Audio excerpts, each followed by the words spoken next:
kung atanga kan in landan hi ma ni fencing ani a hey hian sangadil kan nei mi hi sangadil ani a hei in landan ni a ale compound chunga kan lu don ya hei ka thil paint te chu hei chuan hei zong tra kung hian sangadil hei hian lung te pawh kan hnawih var ve ni hi khan kan hna thaw enge ka thaw tih kan show dawn che ni ha hei enge ka ti thin ni tin hei khan solma pawh sawn mu thein ka ring khan hei lai thing zong zong hi buai hma ka phun Cambodia atanga ka lo let nu ka phun an ni a hei an lian chak khop mai pathianin min lo en kol saka hom lo chung zong zong pon hei lian pui pui ten lo ni to a kol thei ten lo ra na sa em a an ei seng lo ni lychee avocado te theihai so ta su zong tra lai kol thei te hi an lo ra ve to a kum thum vel an lo ra ve to ni hei ti hian lung te kan han rema han hnawih vara khan lang mawi ve dewa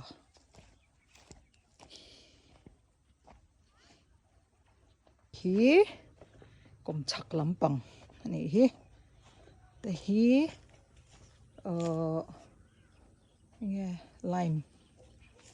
lime lemon hi mango tree zong tra le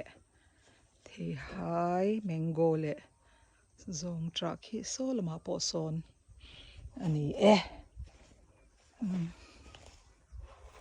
hian rose hom lo chung zong pon hei ti hian an lo survive a mawi ang tur erawh chuan enkol that ani lo wangin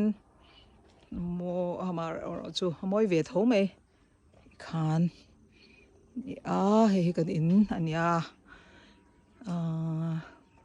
randa lamah hian hei money plant te Christmas pangpar ka ti mai a helaya heta a sen ho te hi hei Christmas par hian money plant rose helam rose hi par lo lai tak ani chuan le lampang Christmas par ram boka hian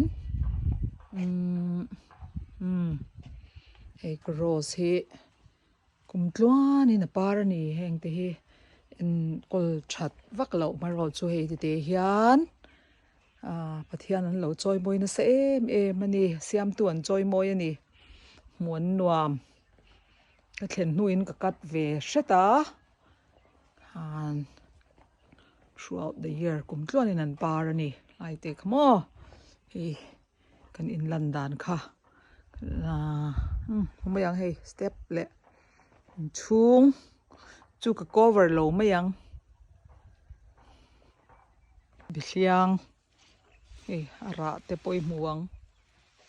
salma pawh sawn a awma ta kung mazat awm ani hei hi Mizoram ka lo kal hma mi ho ti kha ani a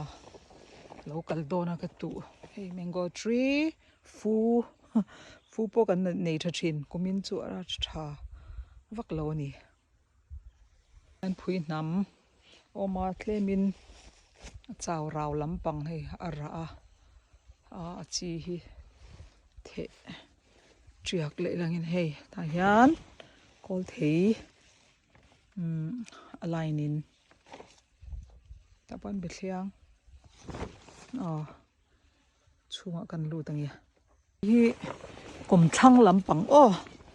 kum thlang lampang ani e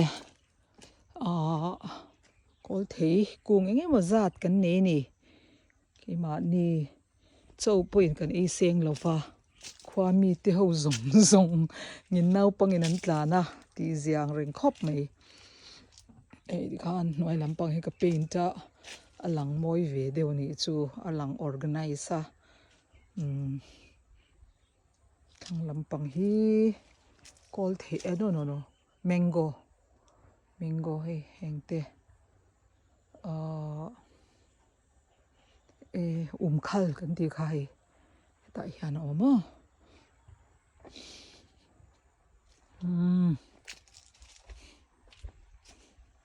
mango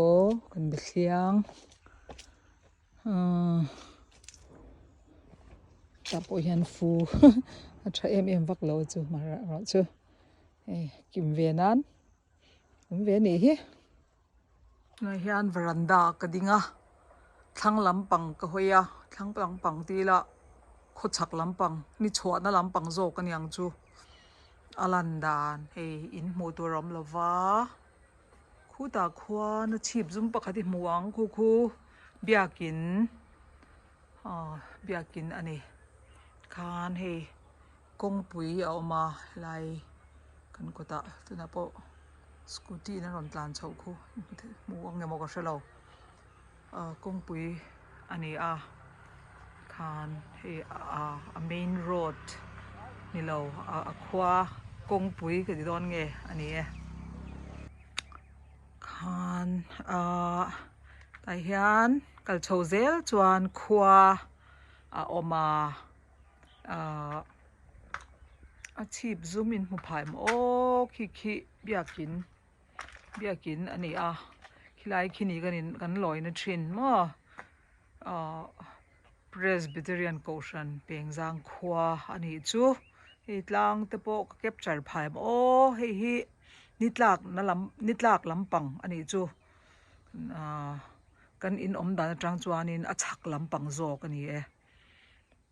fu huan te po kom chak ten an neya an fu a thak hop mai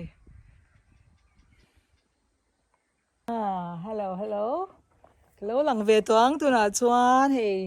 kanin kota kadinga pangpar moi tak te rose par te Christmas par te lai hian mi ti hlim hle maya muan nuwa mani hi kanin kot ani ni china khi kan biakin loina ani Presbyterian biakin Pengjang ani a hi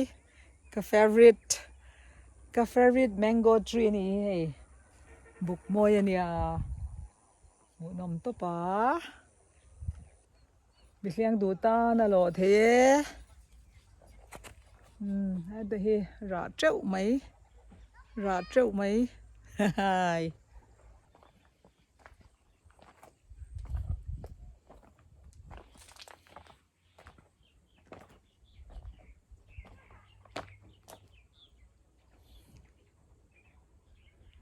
bye, we'll see you again later.